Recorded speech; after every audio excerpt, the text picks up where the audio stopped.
Ayan guys, sinalo-halo na natin ang ating dark chocolate.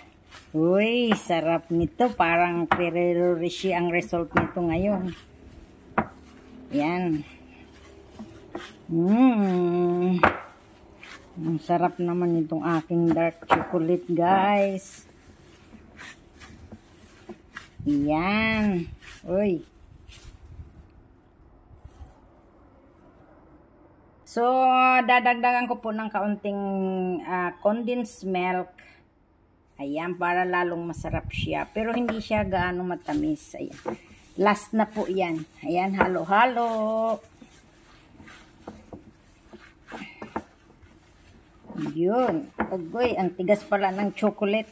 Mahirap pala gumawa ng chocolate, guys. Ayan. Ganda.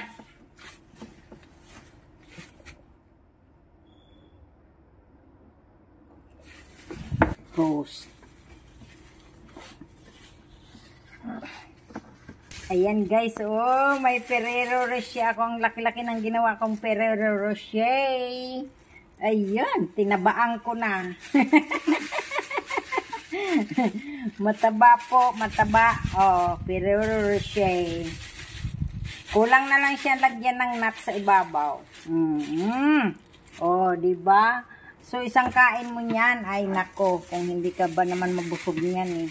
Alam nyo ba, yung kakao na to ay maganda po siya. Itong tawag nito sa Pilipinas, haliya ba? O, isa pag ikaw daw ay mayroong ano sa katawan, yung tawag yan, sakit-sakit, kumain ka nito, pasma, lalo ka na napapasma ka, kain ka nito, matatanggal po yung pasma mo. Ayan, wow!